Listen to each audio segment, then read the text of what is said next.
Najat Vallaud-Belkacem, présidente de la Cour des comptes, il me semble, hein, c'est présidente de la Cour... Elle est à la Cour des comptes, en tout cas. Et présidente de France Terre d'Asile. Association France Terre d'Asile. Qu'est-ce qui pourrait mal se passer? On naturalise tous les migrants. Ça fera des économies. C'est pas une blague. Plutôt que réguler ce qui rentre sur le territoire, ça aussi, ça ferait des économies, Najat. Hein. Non. Non, bah, on régule tout. Non, bah comme ça, on se prend pas la tête. Ça fera des économies comme ça. Oh oui, bien sûr, ils sont français. C'est des Français comme les autres. Ça va aller. Bon, du coup, ça passe mal. Ça, là, c'est... Tu vois, au moment où on demande aux Français de faire de plus en plus d'efforts, de plus en plus d'économies, etc., et qu'on te dit non, mais tu vois, finalement, ouais, c'est les Français aussi. Allez. Quoi? Si, comme ça, ils ont des droits sociaux que tu vas payer, Nicolas, bien sûr, Nicolas qui paye. Oui. Une fois qu'ils sont régularisés, bah, ils ont le droit à la CAF et tout. Bien sûr. On va faire le tour de tout ça, c'est une catastrophe, c'est... Ce pays est en train de partir en lambeaux. Mais pour de vrai, c'est affligeant. Affligeant. Et c'est John de Lorraine qui nous dit « Alerte info, Thomas Bonnet revient sur le scandale de Najat Vallaud-Belkacem » et nous allons écouter ça ensemble. Allez, on va revenir en France avec vous, Thomas Bonnet. Najat Vallaud-Belkacem visée par une procédure disciplinaire au sein de la Cour des comptes. Selon les informations du Point, le président de la Cour des comptes, donc Pierre Moscovici, a saisi le comité déontologique suite aux prises de position de l'ancienne ministre. On en a beaucoup parlé. Thomas Bonnet, Najat Vallaud-Belkacem est au cœur d'une nouvelle polémique. Oui, depuis sa nomination au cœur de l'été, le soupçon entoure le rôle de l'ancienne ministre de l'Éducation nationale. Cette fois, ce sont ses propos sur la question migratoire qui auront été jugés incompatibles avec la neutralité qu'imposent ses fonctions à la Cour des comptes. Il y a une dizaine de jours, rappelez-vous, Najat Vallaud-Belkacem avait défendu, via l'association qu'elle dirige, France Terre d'Asile, la régularisation de 250 000 clandestins. Selon un calcul particulièrement bancal, il nous était expliqué que cette vague de régularisation massive permettrait d'économiser près de 3 milliards d'euros. Non seulement le raisonnement ne tient pas debout, mais en plus il contribue à brouiller le message. Najat Vallaud-Belkacem agit-elle seulement comme présidente de France Terre d'Asile ou également comme magistrate à la Cour des comptes? La confusion a généré des critiques de la part de certains élus. Marine Le Pen et Laurent Wauquiez avaient notamment... On dissout cette association. C'est bon. La France n'est pas là pour accueillir toute la misère du monde. Ça suffit. Adressé un courrier officiel à Pierre Moscovici, lui demande de tirer cette histoire au clair et de mettre fin à ce mélange des genres. Le président de la Cour des comptes s'est donc exécuté. Oui, mais il l'assure, ça n'a rien à voir avec les courriers des élus de droite, comme si réagir à leur indignation valait discrédit pour cet homme de gauche.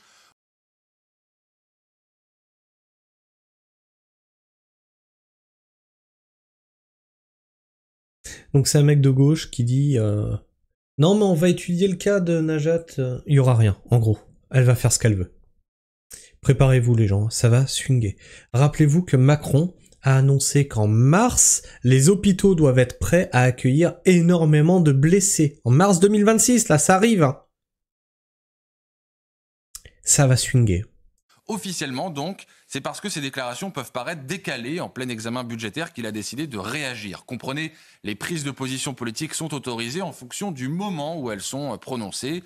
Pierre Moscovici a également regretté de ne pas avoir été prévenu par cette prise de parole. Il faut dire qu'avant de saisir le comité déontologique, il avait d'abord défendu sa camarade socialiste. Il ne voyait aucun problème à ce qu'elle conserve son rôle pourtant très politique de présidente de France Terre d'Asile en parallèle de son activité à la Cour des comptes. Pourtant, nous... on le voyait déjà, le problème de faire entrer l'incarnation d'une idéologie sans frontiériste, rejetée massivement par les Français au sein d'une telle institution. Cette nomination a été contestée depuis le premier jour. Certains y ont vu une illustration d'ailleurs de la République des copains. Oui, tout simplement. Non mais clairement que c'est la République des copains.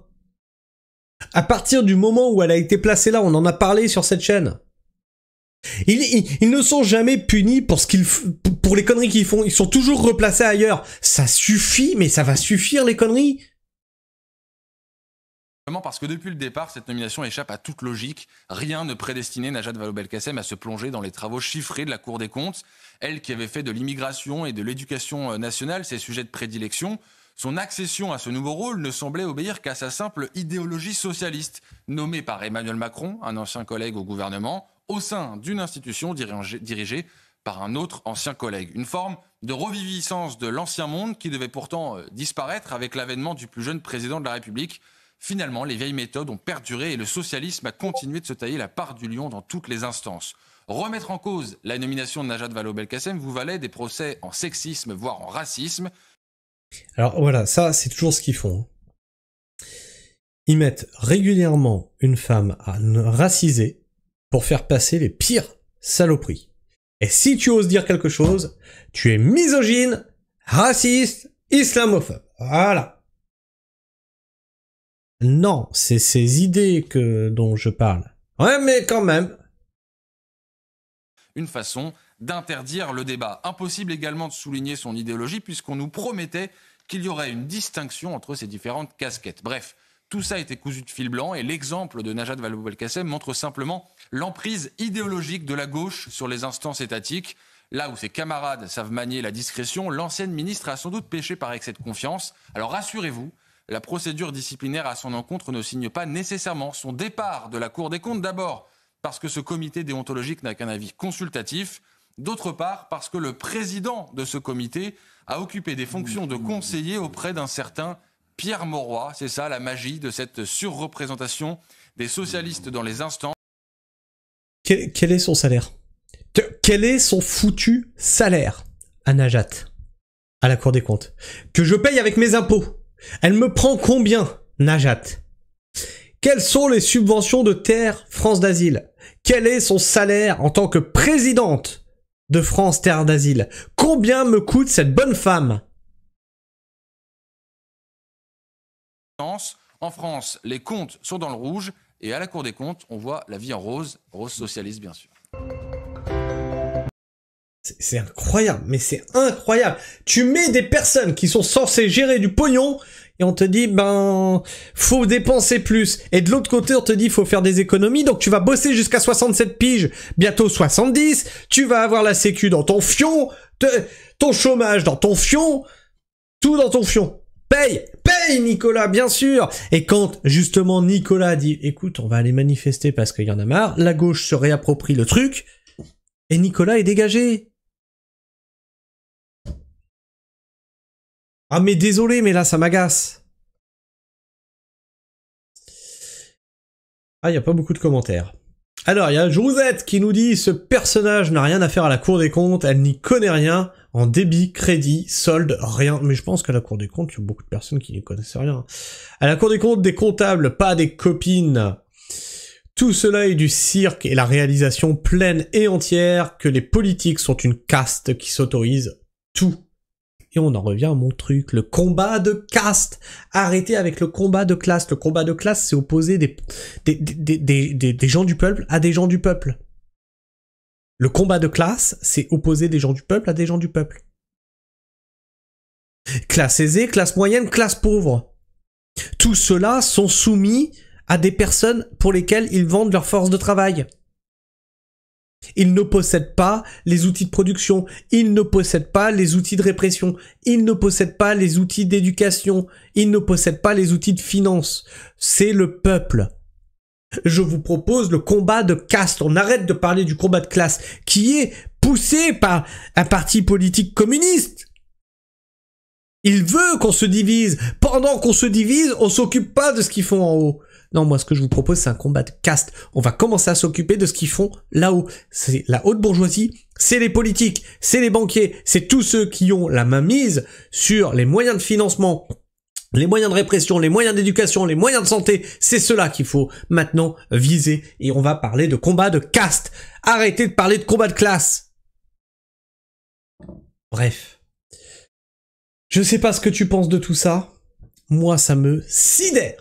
Ça me sidère. Partage-moi ton avis et ton opinion dans l'espace commentaire. Abonne-toi si tu es encore là en fin de vidéo. Partage cette vidéo autour de toi. Vraiment, vraiment, vraiment, vraiment. Là, c'est important. Tu peux la liker et la booster. Pourquoi je vous demande de faire ça? Parce qu'avec YouTube, on n'est plus copains. Je vous avais fait une vidéo, YouTube menace ma chaîne. Je vous avais montré les graphiques. Ils sont tous en descente, en chute libre. Je suis shadowban.